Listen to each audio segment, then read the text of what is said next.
Aleluia! Quero pedir a ajuda do nosso irmão, nosso que está no teclado, se puder fazer um som. Gratos a Deus por estar aqui nessa noite, junto com os irmãos. Então, somente queremos convidar os irmãos a, em rápidos momentos, já abrir a nossa Bíblia no livro de Jó. O Jó, capítulo de número 14, capítulo 14. Gratos a Deus pela minha família que está aqui comigo, me acompanhando. O meu pai que no momento está trabalhando, por isso não conseguiu chegar. Mas aqui está a minha mãe, meu irmão, a minha irmã, a minha cunhada e a minha amada. Elas também estão aqui. E graças a Deus, porque a Bíblia diz que não é bom que o homem viva só. Então, graças a Deus por tudo. E queremos convidar os irmãos para abrir nossa Bíblia no livro de Jó. O Senhor ainda quer falar conosco nessa noite. Abra o seu coração, esteja atento. Porque o que o Senhor colocou no meu coração, Ele falará comigo, contigo. E escute, tu vai pegar a palavra de hoje e vai dizer para alguém que está longe.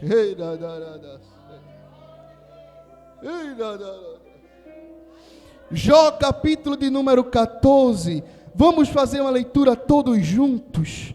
Jó 14, 7, o 8 e o 9. No 3, o 7, o 8 e 9. 1, 2, 3. Porque há esperança para a árvore que, se for cortada, ainda se renovará. A igreja. E não cessarão os seus renovos, se envelhecer na terra a sua raiz. O 9, mais bonito. 1, 2, 3.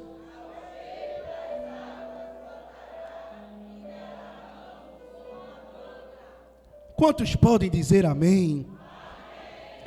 Meus irmãos, em rápidos minutos queremos desbruçar sobre a palavra do Senhor, onde há um texto muito conhecido da palavra de Deus, onde vai falar de um homem chamado Jó. Os irmãos que são crentes, os não crentes, os afastados e os desviados, é fácil conhecer a história de Jó. Jó era um homem muito rico e muito rico na sua época. Um homem que possuía diversas coisas em seu nome. Nos dias atuais, Jó seria um dos mais ricos da cidade, se não do estado, por possuir diversas fazendas, diversos gados, diversas casas. Jó era um homem muito rico, mas também temente a Deus. E a Bíblia vai falar que os irmãos sabem da situação de Jó. Chega um dia que Satanás, ele chega ao Deus e fala assim: Senhor, deixa eu prová-lo para que assim, da sua boca, ele negue a ti. E o Senhor autorizou a provar Jó. E a Bíblia diz que durante o deserto de Jó, durante o deserto do crente, porque o crente ele passa por meio dos desertos de Deus. Mas escute, eu vou abrir logo um parêntese nesta noite, para desbrosar uma palavra de Deus nessa noite já. O deserto de Deus não é para a morte, senão para ensinamento. O deserto de Deus não é para te ver sofrer e morrer angustiado, é para tu aprenderes e servires de exemplo lá na frente. Quem diria, Jó, que estaríamos vendo o seu testemunho no dia de hoje? E a Bíblia vai falar que Jó, certo dia, ele vai começar a falar para o Senhor algumas indagações, algumas falácias, alguns questionamentos, algumas palavras jogadas ao vento, ao ar, ou ao Senhor, quem quer que diga.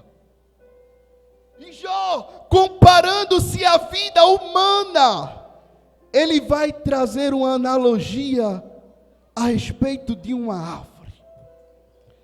Jó ele compara a vida humana a simplesmente uma árvore. E nessa história em que Jó está falando, quando ele está nos falando a respeito e comparando a vida humana a uma árvore, a gente pode observar alguns pontos. Em rápidos minutos, um dos pontos que temos em respeito da árvore é a respeito do seu nascimento. Não é toda árvore que vinga, não é toda árvore que dá fruto, e não é toda árvore que está preparada para suportar todo tipo de terreno. É por isso que alguns são plantados no meio das árvores, na floresta amazônica, o lugar onde nascem tantas e diversas árvores. Mas outros são plantados no deserto, onde há pouca água, onde há pouco cuidado.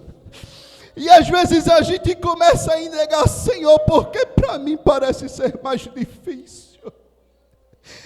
Mas é porque por o Senhor saber das tuas necessidades, das tuas capacidades, Ele diz assim, não, essa daqui eu quero plantar no deserto.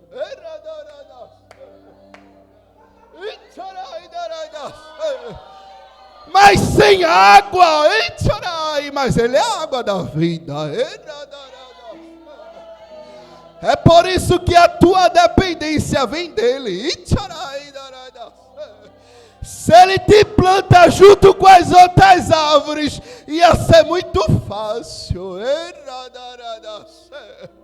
É por isso que tu oras tanto para aquele milagre acontecer. É por isso que tu oras tanto e diz assim, Senhor, agora eu vou ficar louca de uma vez, mas vai nada, é só o deserto. E neste deserto de Jeová, nós vemos que uma planta, para ela se firmar, ela precisa da luz, da água e dos nutrientes do solo. É por isso que a planta ela nasce bem pequena, que nem o ser humano. O ser humano, quando ele ingressa na vida cristã, ele começa bem frágil. Ele é bem indefeso, embora o seu pensamento seja só crescer e agradar ao Pai. Mas existem tantas dificuldades, até uma árvore se tornar forte. Mas o Senhor vai sustentando, vai dando força, graça, até que a árvore chega ao ponto da adolescência ou dos jovens, em que ela começa a dar frutos. Ela começa a ir evangelizar. Ela começa a ir para a consagração. Ela começa a ir para o círculo de oração. Ela começa mesmo se arrastando aí para a igreja. Mesmo doendo, ela vai dizer uma palavra de conforto para o outro, não é assim? Quantas vezes tu não estás passando por uma dificuldade e tu chegas aqui, dás uma palavra de ânimo, canta um versículo de ânimo, diz que Deus vai te abraçar tua alma, mas tu estás precisando de um abraço. Mas chega uma hora em que a planta começa a passar umas dificuldades, e que aí é considerado a hora da morte da planta. E tantas coisas que poderíamos falar sobre a morte. Como o tempo não nos permite, queremos tratar sobre uma, que são os fungos. A planta, ela tem que ter cuidado com 2 tipos de fungo, Mateus. Um dos primeiros fungos que a planta tem que ter cuidado é o fungo da Phytophthora. Um nome bem difícil. Mas é um fungo que dá tanto trabalho. Este fungo ele começa a apodrecer a raiz. A planta, por ser plantada em um lugar tão úmido, ela vem pela raiz, apodrece, e de forma tão rápida, a planta começa a morrer. Os fungos começam a chegar, e onde ela começa a morrer é de baixo para cima. O pé, o tronco, significa a firmeza. E é justamente aí onde o fungo ataca. É por isso que tem vez que tu diz assim: agora eu caio. Agora eu paro na caminhada. Por quê? Porque o fungo atingiu logo a tua estrutura. E o segundo fungo é um fungo chamado armilária. Eu anotei o nome por ser bem difícil. Mas esse fungo é pior ainda do que o primeiro. Esse fungo, meu presbítero, ele chega e ataca também a raiz e a estrutura da árvore.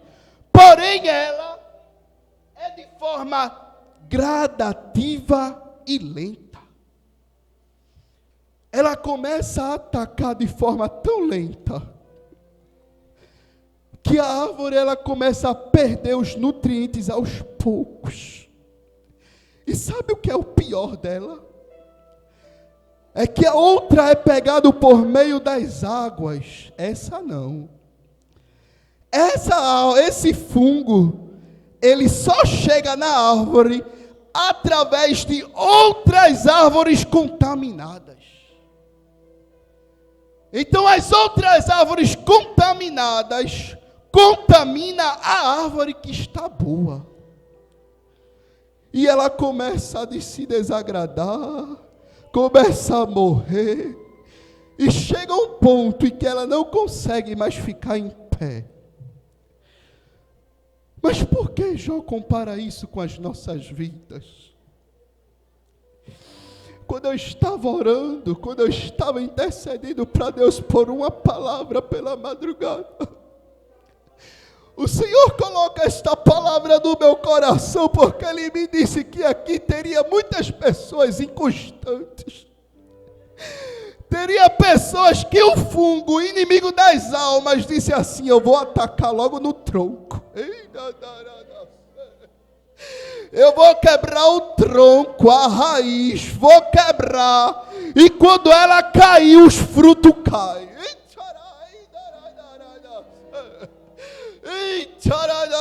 Se pare um minuto, vamos parar um minuto para glorificar o Senhor. Comece a glorificar daí de onde você está. Começa a dar glória, um minuto. Quem pode dar glória? Eu vou começar daqui, aleluia. Glória, glória, glória, um minuto, glória, glória. O fogo chegou e disse: agora eu acabo,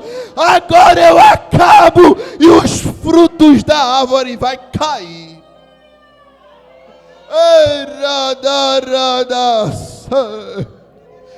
Porém, Jó analisando, Jó disse assim: não, ainda há uma saída. Porque olharam para a planta e diz assim: pronto, acabou a história da planta.